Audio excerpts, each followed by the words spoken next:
देव गोविंद दामोदर माधवेति गोविंद दामोदर माधवेति गोविंद दामोदर माधवेति।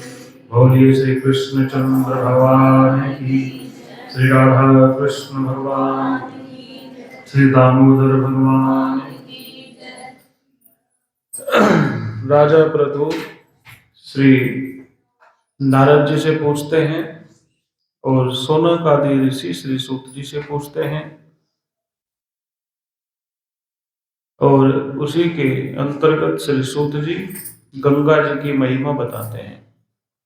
श्री सूत जी कहते हैं, भगीरथांतरे भगीरथ अन्वयी जात है सुदासाख्यो महाबली तस्य पुत्रो मित्र सह सर्व लोकेषु विश्रुत है। वशिष्ठ शापात प्राप्त है सौदासो राक्षसीम तनु। एक कथा आती है कि एक सौदास नाम के राजा थे और उन सौदास नाम के राजा ऋषि वशिष्ठ के शाप के कारण राक्षस बने। ये राजा एक सुवाकु कुल में उत्पन्न हुए, उसी कुल में जिसमें भगीरथ राजा उत्पन्न हुए, और उन्हीं के वंश में ये सुदास नाम के राजा हुए। वशिष्ठ रघुवंशियों के कुल गुरु हैं। वशिष्ठ जी ने सुदास को शाप दिया। ये बात सुनकर के ऋषियों को बड़ा आश्चर्य हुआ। उन्होंने पूछा, सप्तह कथम वशिष्ठेन सौदासो नृपसत्तमे। ये वशिष्ठ जी ने सौदास ऋषि को शाप क्यों दिया? तब श्री सूत जी कहते हैं, सुनिए, ये सर्वज्ञानी राजा थे, धर्म को अच्छा जानते थे और धर्म पूर्वक पृथ्वी का पालन करते थे। 30,000 वर्षों तक उन्होंने पृथ्वी पर शासन किया। एक दिन वह आखिर शिकार खेलने के लिए गए। शिकार खेलते हुए उन्होंने अनेक प्रकार के पशुओं को मार करके उन्होंने एक हिरण का पीछा करते हुए एक दो व्याघ्रों को व्याघ्रद्वयम गुहा संस्थम दृष्टवान सुरते रतम। दो सिंहों के जोड़े को, दो व्याघ्र के जोड़े को, जो पति पत्नी थे, एक गुफा में देखा। उस गुफा में राजा ने उस व्याघ्र को देखा और अभिमंत्रित बाण के द्वारा उस व्याघ्र को समाप्त कर दिया। वो वास्तव में एक राक्षस था जो अपनी पत्नी के साथ वहां निवास करता था। अपनी पत्नी के मर जाने पर वह राक्षस कहने लगा, अपनी पत्नी की मृत्यु का मैं तुमसे बदला लूंगा, और ऐसा कहकर के वह वहां से लुप्त हो गया। राजा भयभीत होकर के अपने नगर में आया और मंत्रियों से सारी बात बताई। राजा धर्म कार्य में लग गया और राज्य कार्य में लग गया। वशिष्ठ ऋषि को बुला करके उन्होंने अश्वमेध यज्ञ कराया। वशिष्ठ ऋषि ने विधि पूर्वक सारा यज्ञ संपन्न कराया। उधर वह राक्षस राजा का अहित करने की प्रतीक्षा कर रहा था, मौका ढूंढ रहा था। तो उस राक्षस ने गुरु वशिष्ठ के कहीं बाहर जाने पर गुरु वशिष्ठ का ही रूप बना लिया। मायावी होते हैं राक्षस।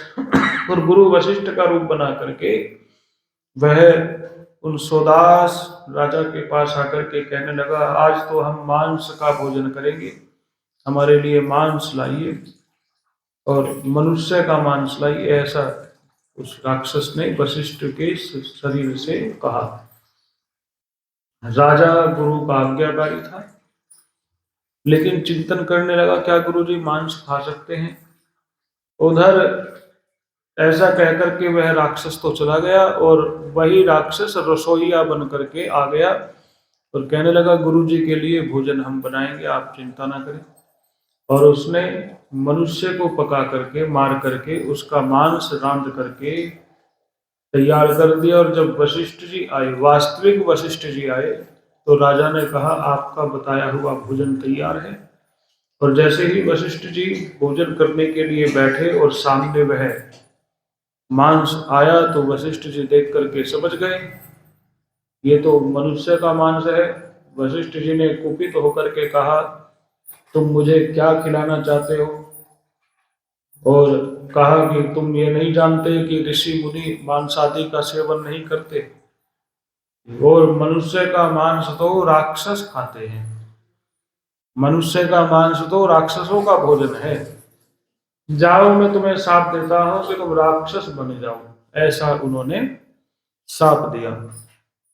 ये बात उनको समझ में आई नहीं सोदास जी को। सोदास जी ने कहा गुरु जी आपने ही तो कहा तो, और आप ही मुझे शाप दे रहे हैं, तो मैं भी आपको शाप दूंगा। शिष्य ने गुरु जी से कहा मैं भी आपको शाप दूंगा।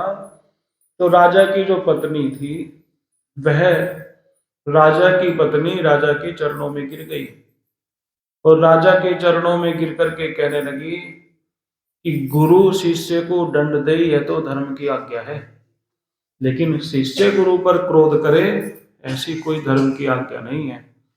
एक शाप के कारण तो आप, एक अपराध के कारण तो आपको राक्षस बनने का शाप मिला है, और अब आप फिर अपराध करोगे तो आपका क्या होगा? तो पत्नी ने बहुत समझाया, और समझा करके अपनी पत्नी की बात उसकी समझ में जब आ गई, तो उस राजा ने हाथ में जल लिया हुआ था। कहने लगे फिर इस अभिमंत्रित जल का मैं क्या करूं? ये मंत्र जो मैंने साथ देने के लिए हाथ में लिया था। और ये सोच करके राजा ने वह जो जल है अपने पैरों पर ही डाल दिया। उस जल के प्रभाव से राजा के पैर काले पड़ गए। तो कलमास्पाद वह राजा कहलाया, उसके पाप उसके पैरों में आ गए। और राजा कलमास्पाद भयभीत होकर के गुरु जी की स्तुति करने लगा। गुरु जी से कहने लगा मेरा कोई अपराध नहीं है, मैं नहीं जानता कौन आया था, क्या कह करके गया, आप ही के रूप में कोई आया था। गुरु जी ने योग दृष्टि से जान लिया राजा सत्य कह रहा है। गुरु जी ने कहा गया वचन वापिस तो नहीं हो सकता, अनुग्रह और शाप वचन के द्वारा ही होता है। एक बार मुख से वचन निकल गया फिर उसको वापस लेने का कोई साधन नहीं है। तो भी तुम 12 वर्ष तक ही राक्षस बन करके रहोगे। 12वें वर्ष के बाद तुम मनुष्य अपने इस राजा वाले मनुष्य वाले स्वरूप में वापस लौट आ जाओगे। तो वह राजा उन गुरुदेव के शाप को स्वीकार करके घने जंगल में चला जाता है, और राक्षस बन करके घने जंगल में विचरण करने लगता है। तो एक ब्राह्मण और एक ब्राह्मणी जंगल के रास्ते से जा रहे थे। दोनों का अभी अभी विवाह हुआ था, साल 2 साल पहले, 2-3 साल पहले हुआ होगा। उस राक्षस ने उस ब्राह्मण और ब्राह्मणी को देखा, और वह राक्षस उस ब्राह्मण को खाने के लिए दौड़ा, और उस राक्षस ने इस ब्राह्मण को पकड़ लिया और पकड़ करके खाने लगा। देखो राक्षसों का जो आहार है ना, वो मनुष्य है। राक्षसों का आहार क्या है? जो ब्राह्मण राक्षस राज रावण को अपना बंधु भाई समझते हैं ना, उन्हें ये बात पता होनी चाहिए कि अगर वो सामने भी आ गए ना, तो शाम तक नाश्ता बन करके भोजन बन के तैयार हो जाएगा उनका। रावण ने कहा सीता से कि या तो तू मेरी बात मान ले, नहीं तो फिर सुबह को प्लेट में तुझे ही सजा करके खाऊंगा मैं। ये कहा रावण ने कि या तो तू मेरी बात मान ले, नहीं तो नाश्ता तेरा ही करूंगा मैं। तो मनुष्य जो है वो राक्षसों का आहार है, मनुष्य जो है राक्षसों का भोजन है। और कोई बंधु कहे तो वो क्या कह सकते हैं उसकी सोच को। तो सूर्य वंश में उत्पन्न वह राजा जो राक्षस बन गया, उसने ब्राह्मण और ब्राह्मणी को वन मार्ग से जाते हुए देखा, तो उसने ब्राह्मण को पकड़ लिया खाने के लिए। अब ब्राह्मणी ने उस राक्षस के चरण पकड़ लिए, चरण पकड़ करके कहने लगी कि आप राक्षस थोड़े ही हैं, आप तो राजा थे और सूर्य वंश में आपका जन्म हुआ था, शाप के कारण आप राक्षस बने हैं।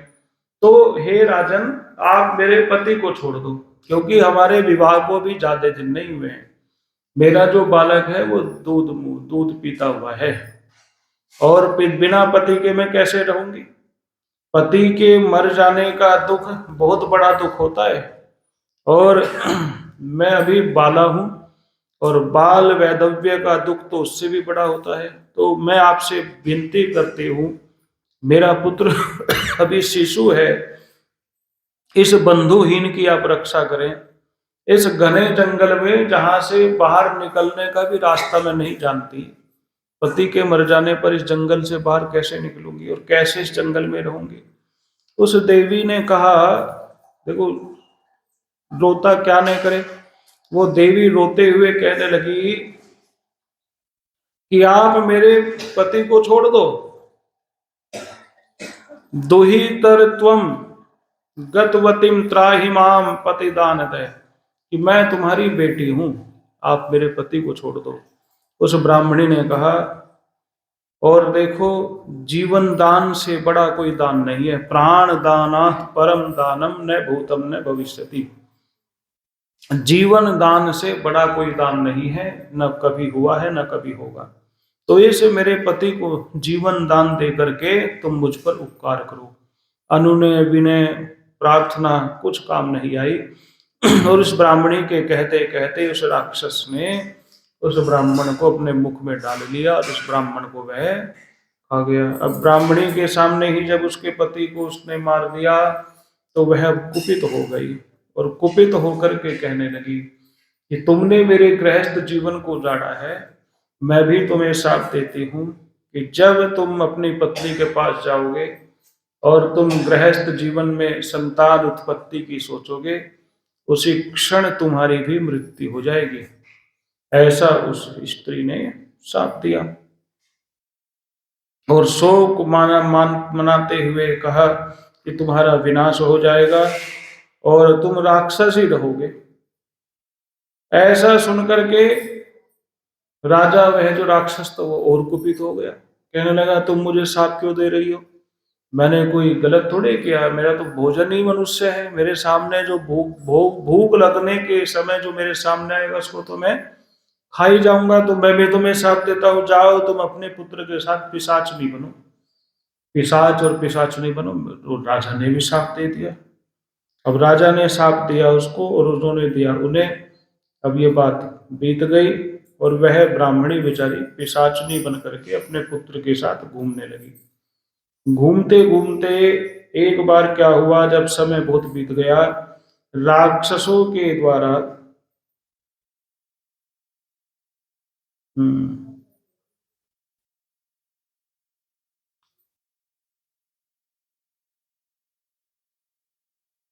बोलो वृंदावन बिहारी लाल की।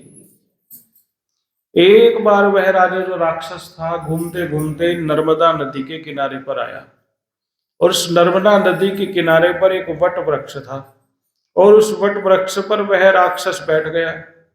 और उस राक्षस के उस वट वृक्ष पर जिस पर वो बैठा था, वहां पर एक ब्रह्म राक्षस पहले से रहता था। वो ब्राह्मण भी था और राक्षस भी था। तो ब्रह्म राक्षस वो होता है, ब्राह्मण वो राक्षस बनता है जो अपनी विद्या का दुरुपयोग करता है। जो ब्राह्मण अपनी विद्या का दुरुपयोग करता है, और ज्ञानी तो होता है, बहुत ज्ञानी होता है, लेकिन जो अपने विद्या के द्वारा पाप अर्जन करता है, पाप कमाता है, वो मर करके ब्रह्म राक्षस बनता है। तो वह राजा क्षत्रिय राक्षस था, और वह जो ब्रह्म राक्षस था, दोनों एक पेड़ के पास आकर के बैठ गए, और दोनों आपस में बात करने लगे। कहने लगे, भाई तुम्हें कैसे ये शरीर मिला? वो कहने लगा, तुम्हें कैसे ये शरीर मिला? तो दोनों अपनी कथा सुनाने लगे। तो सोदास ने कहा, मुझे तो ये शरीर जो मिला है ना, यह शरीर मुझे मेरे अपराध के कारण मिला है। मेरे गुरुजी ने मुझे शाप दिया है, इस शाप के कारण मुझे राक्षस का शरीर मिला है। तो दूसरा भाई कहने लगा, आपको यह शरीर क्यों मिला है? तो वह सोदास राजा को कहने लगा, मैं मगध राज्य में वेद पंडित ब्राह्मण था, मेरा नाम था सोमदत्त। धर्म में मेरी बहुत श्रद्धा थी और उस श्रद्धा के कारण, धर्म में मेरी श्रद्धा थी और मैं विद्वान बहुत था, ज्ञानी बहुत था। एक बार मैंने अपने ज्ञान के घमंड में अपने गुरु का अपमान कर दिया और उसी अपमान के कारण गुरुजी ने तो मुझे कुछ नहीं कहा। ये कथा शिव पुराण में भी आती है, रामचरितमानस में भी आती है थोड़े अलग तरीके से, ये पद्म पुराण में थोड़े अलग तरीके से। गुरुजी ने तो मुझे कुछ नहीं कहा, लेकिन भगवान शिव इस बात को सहन नहीं कर पाए। भगवान शिव ने कहा, रे अहंकारी, तू अपने गुरु का ही अपमान करता है। वह पूजा कर रहा था, गुरुजी आए, आसन से खड़ा नहीं हुआ और पूजा ही करता रहा। ये शिक्षा देती है कि हमारे गुरु हमें कितना भी महत्वपूर्ण कार्य कर रहे हो, इतना भी जरूरी काम कर रहे हो, गुरु आवे तो अपने आसन से खड़े हो जाओ, पीछे हट जाओ और गुरु जी को पहले नमस्कार करो, वंदन करो, प्रणाम करो। हम जो बोल रहे हैं ये गुरु की ही तो कृपा है।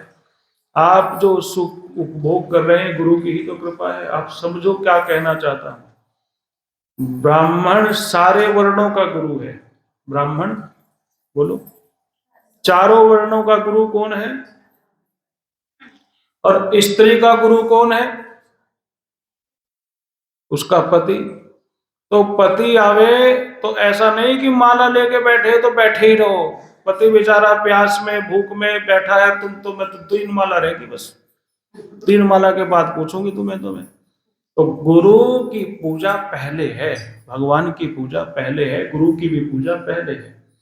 पहले अपने गुरु को प्रसन्न करो। जब गुरु प्रसन्न होंगे तब भगवान प्रसन्न होंगे। गुरु के रुष्ट होने पर भगवान तो रुष्ट हो ही जाएंगे। और गुरु रुष्ट होवे ना होवे, लेकिन गुरु के अपमान से भगवान अवश्य रुष्ट हो जाएंगे। तो चारों वर्णों में ब्राह्मण सबका गुरु है और स्त्री के लिए उसका पति ही उसका गुरु है। आप कितना भी महत्वपूर्ण कार्य कर रहे हो तो उस समय जब आपके पति आवे, उस सारे महत्वपूर्ण कार्य को छोड़ करके पति की आज्ञा का पालन करना, पति की सेवा में रहना, ये सबसे बड़ा कार्य है। मैं बार बार इसलिए आपको ये बात कहता हूं क्योंकि आप सब पतिव्रताएं हैं। यहाँ जितनी बैठी हैं सब पतिव्रताएं हैं और आपको अपने धर्म का ज्ञान होना चाहिए। स्त्री किसी भी प्रकार से सिद्धि नहीं पा सकती, इसको आवश्यकता ही नहीं है किसी प्रकार की। स्त्रियों के लिए तो नियम और बंधन बहुत हैं, स्त्रियों के लिए और ब्राह्मणों के लिए। एक तो स्त्री और दूसरा उसके लिए नियम बहुत है, उसके लिए बंधन बहुत है। एक आम आदमी रेडी पे खड़े होकर चाट पकौड़ी खा सकता है, लेकिन ब्राह्मण यदि रेडी पे खड़े होकर चाट पकौड़ी खावेगा तो समाज देख करके उसे कुछ ना कुछ सोचेगा जरूर, लो भाई कैसे पंडित जी हैं। आप भले ही खा लो खड़े होके उसी रेडी पे, उसी चाट की दुकान पे, लेकिन पंडित जी यदि वहां खड़े हो गए तो आपके मन में भाव आवेगा, भाई पंडित जी देखो चाट खा रहे हैं, दुकान पे खड़े हो गए। तो ये ब्राह्मण के लिए मर्यादा है। ब्राह्मण कोई रोकने वाला नहीं है। आज के समय में ऐसा नहीं है कि कोई जेल में डाल देगा वो ब्राह्मण वहां दुकान पे खड़े होकर शराब पिएगा तो, या सिगरेट पीता हुआ चलेगा, तंबाकू चबाता हुआ चलेगा। ऐसा कोई कानून नहीं है कि वो उसको जेल में डाल दिया जाएगा। लेकिन कानून भले ही ना हो, लेकिन हमारा जो धर्म है इस बात की आज्ञा नहीं देता। सनातन धर्म में ब्राह्मण के लिए बहुत मर्यादा है, सनातन धर्म में स्त्री के लिए बहुत मर्यादा है। जो धर्म की राह पर चलता है उसके लिए मर्यादा है और धर्म के लिए नियम बहुत हैं। नहीं तो जिन्हें नहीं मनवाना उनके लिए कौन कहने के लिए जाएगा तुम पति के आने पर खड़े हो जाओ। हमने एक ऐसी स्त्री देखी है, एक ऐसी महिला देखी है, आयु लगभग 60 साल, और जब उसका पति आया तो दंडवत मतलब झुक करके उसने पति को प्रणाम किया और सारा काम छोड़ करके 10 औरतें उसे देख रही है और मुझे कह रही, पंडित जी जब इनके पति आएंगे ना तब देखना है क्या करेगी। क्या करेगी? भूमि पर माथा टेक करके पति को प्रणाम किया पति के आने पर। तो ऐसी महिलाएं वास्तव में समाज के लिए आदर्श होती हैं। ऐसी महिलाएं ही समाज का उत्थान करती हैं। स्त्री के लिए बहुत नियम है, ब्राह्मण के लिए बहुत नियम है। स्त्री का गुरु उसके लिए सर्वस्व है और स्त्री का गुरु बनने का किसी और पुरुष में साहस नहीं है। हर कोई नहीं औरत को दीक्षा दे सकता, दे दो धर्म से ऊपर होकर के दे दो स्त्री को दीक्षा, लेकिन धर्म शास्त्र इस बात की आज्ञा नहीं देता। स्त्री को केवल पति ही अपना गुरु बनाना है, इसके अलावा कोई गुरु उसका हो। मार्गदर्शन ले सकती है, पूछ सकती है, बात कर सकती है, पूछ सकती है कैसे कार्य कैसे होगा, लेकिन गुरु तो उसका पति ही है। तो वो जो गुरुजी आए वो बैठे ही रहे और बैठे बैठे अपनी पूजा करते रहे। शिव जी की विग्रह की, शिवलिंग की वे पूजा कर रहे थे। गुरुजी ने देखा, अब गुरुजी को देख तो उसने लिया, लेकिन देखकर भी उसने गुरुजी को प्रणाम नहीं किया। ऐसा माना कि गुरुजी आ गए, अब उठना पड़ेगा, इन्हें प्रणाम करना पड़ेगा, मेरी तो पूजा भी बहुत रह रही है, और ऐसे ही वो पूजा करते रहे। अब इसका भाव है, गुरुजी ने तो कुछ नहीं कहा, लेकिन जो भगवान जिनकी पूजा हो रही थी उन्होंने कहा कि अरे राक्षस की तरह तू व्यवहार करता है। भगवान शिव ने कहा जा राक्षस हो जा, और वो ब्रह्म राक्षस कहने लगा गुरु के अपमान के कारण ही मैं राक्षस बना हूं। गुरु का अपमान करने पर गुरु भले ही क्षमा कर दें, लेकिन जो गुरुओं के भी गुरु हैं, जो जगत गुरु हैं भगवान सदाशिव, वो गुरु के अपमान पर किसी को क्षमा करने वाले नहीं हैं। तो यही कारण है कि मैं राक्षस बना हूं। सोमदत्त कहने लगा गुरु का कभी भी अपमान नहीं करना चाहिए, और गुरु एक नहीं होता, गुरु अनेक होते हैं। यहाँ गुरु की महिमा बताते हुए कहने लगे वेद शास्त्रों का पाठ करने वाला भी गुरु है। जो वेद पाठी है वो क्या है? गुरु है। वेदों की कथा, वेदों के मंत्र सुनाने वाला गुरु है। नीति मंत्रों का उपदेश देने वाला गुरु है। संदेह मिटाने वाला गुरु है। भय से रक्षा करने वाला गुरु है। अन्न दान देने वाला गुरु है। शिक्षा देने वाला गुरु है। बुरे कार्य से रोकने वाला गुरु है। ससुर मामा, देखो कौन कौन गुरु हैं? ससुर, मामा, बड़ा भाई, पिता, और जन्म से लेकर मरने तक का कर्म कराने वाला जो आपका पुरोहित है, जो आपके यहाँ पूजा पाठ करने आता है, जो जसूटन भी करता है और जो मृत्यु के समय भी आपके यहाँ पूजा कराता है, ऐसा ब्राह्मण और राजा, ये सब गुरु की तरह सम्माननीय हैं। इन सबका गुरु की तरह सम्मान करना चाहिए। ससुर का भी, जो स्त्री हैं उनके लिए पति के पिता, और जो पुरुष हैं उनके लिए पत्नी के पिता, तो सम्मान करना चाहिए। और मामा, मामा का भी सम्मान करना चाहिए। ये सब गुरु हैं। ये सब गुरु मैंने आपको बताए, इनको अवश्य प्रणाम करना चाहिए। राजा कलमशपाद कहने लगे कि आपने इतने गुरु का नाम लिया है, ये सब बराबर होते हैं, छोटे बड़े होते हैं, इनमें कौन छोटा है, किसका महत्व अधिक है, किसका महत्व समान है, ये बताइए। तो वह ब्राह्मण कहने लगा, ब्रह्म राक्षस कहने लगे कि देखो, वेद और मंत्रों का व्याख्यान देने वाला और पिता और धर्म उपदेश देने वाला, ये विशेष है। एक तो जो धर्म उपदेश करने वाला, जो उपदेश देता है वह, और जो जन्म देता है वह पिता, ये दोनों उत्तम माने गए हैं। और उनमें भी शास्त्रज्ञ कोई गुरु हो, उपदेश तो देवे। उपदेश तो आजकल ऐसा है कि सब देते हैं, किसी को पूछो चाहे ना पूछो, उपदेश देने के लिए तो सब तैयार है। किसी के पेट में दर्द हो जावे, भले ही चाहे उसने MBBS डॉक्टर से कभी बात भी ना की हो, आयुर्वेद आचार्य से कभी मिला ना हो, लेकिन 2-4 नुस्खे तो वो भी बता देगा। जिसका डॉक्टरी से आयुर्वेद से दूर दूर तक वास्ता नहीं है, 2-4 बात तो वो भी बता देगा, ये खा ले और ये पी ले। इस संसार में जो मुफ्त में मिलता है वो उपदेश ही तो है। लेकिन उपदेश देने वाला यदि शास्त्रज्ञ भी हो, धर्म का ज्ञाता भी हो, तो उसका कहना क्या, वो तो सोने पे सुहागा है। फिर कहा कि जो मंत्र देने वाला है, जिसने दीक्षा दी है, वो विशेष है। जो पुराणों की कथा सुनाने वाला है वह विशेष है। और पुराण का श्रवण अवश्य करना चाहिए। कह रहे हैं पुराण का श्रवण करने से मति स्थिर होती है, धार्मिक कार्यों से पाप का विनाश होता है, और जब हम धर्म कर्म करते हैं तो हमें ज्ञान की प्राप्ति होती है, इसलिए कथा अवश्य सुननी चाहिए। गंगा जी के तट पर बैठ करके जो कथा सुन ली जाए उसकी तो महिमा ही क्या है। तो ये बात कहने लगे कि गुरु विशेष रूप से पूजनीय हुए।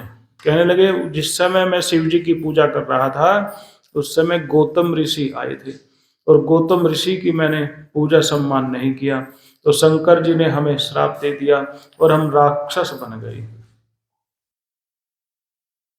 गुरु का अपमान करने से सारे किए हुए पुण्य समाप्त हो जाते हैं, इसलिए सदैव अपने गुरु का आदर करना चाहिए। तब ये दोनों ये बात कर रहे थे और बात करते करते एक गर्ग नाम के ब्राह्मण जो कलिंग देश में उत्पन्न हुए थे और वह भगवान शिव का नाम ले रहे थे, शिव शिव शिव शिव इस प्रकार से जपते हुए कंधे पर उन्होंने गंगा जल रखा हुआ था।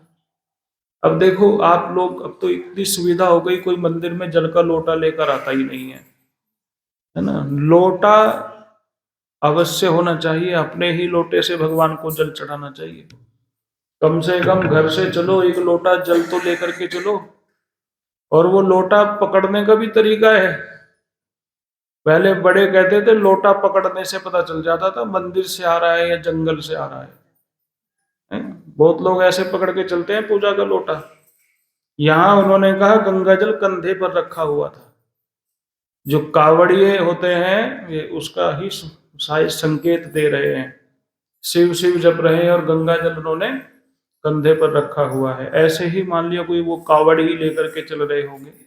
गंगा जल को कंधे पर रखने का मतलब ये है श्रेष्ठतम व्यक्ति को अपने कंधे पर बिठाया जाता है, जिससे अनुराग होता है उसको अपने कंधे पर बिठाया जाता है। तो कंधे पर रख करके वह गंगा जल चल रहे थे लेकर के, और सामने से वो पिशाच जो पुत्र था और पिशाचनी जो माता थी वो सामने से आ गए और दोनों उस ब्राह्मण को डराने लगे और ब्राह्मण को डराते हुए कहने लगे हमारा भोजन आ गया, हमारा भोजन आ गया। तो दोनों कहने लगे। अब ब्राह्मण ने देखा ये तो हमें ही मार देगा, मार देगी। तो ब्राह्मण शिव का नाम जप रहे थे, शिव शिव शिव शिव। अब शिव का नाम सुन करके उस पिशाच और पिशाचनी को बड़ी शांति मिली, भूख भूल गए कि हमें भूख लग रही है। भगवान का नाम सुन करके मन को शांति मिली और भूख प्यास उनकी दूर हो गई और संस्कार उनके जाग गए और वो हाथ जोड़ करके कहने लगे हम आपको प्रणाम करते हैं, हम तो राक्षस हैं, हम तो पिशाच हैं और आपको हम प्रणाम करते हैं। आपको देख करके आपके मुख से शिव का नाम सुन करके हमारी भूख प्यास सब समाप्त हो गई। भगवान शिव तो संकटों से बचाते हैं, भगवान शिव का नाम संकट से रक्षा करता है और हम आपको प्रणाम करते हैं। अब उस गर्ग ने देखा ये तो पिशाच और पिशाचनी बड़े आदर पूर्वक में प्रणाम कर रहे हैं। उसी गंगा जल में से, जिसमें से गंगा जल वो शिव जी को चढ़ाने आए थे, एक अंजलि जल की ली और उन दोनों के ऊपर उन्होंने छिड़क दी और उस अंजलि के गिरते ही, गंगा जल उनके शरीर पर गिरते ही पिशाचत्व को उन्होंने त्याग दिया और दिव्य देह धारण करके वो दोनों माता पुत्र अपने पति के लोक में प्रस्थान कर गए। ये गंगा जी की महिमा है। बोलो गंगा महारानी की। आज इतनी कथा सुनाएंगे, अभी एक अध्याय और है वो कल सुनाएंगे। बोलो श्री विष्णु भगवान की। श्रीमन नारायण नारायण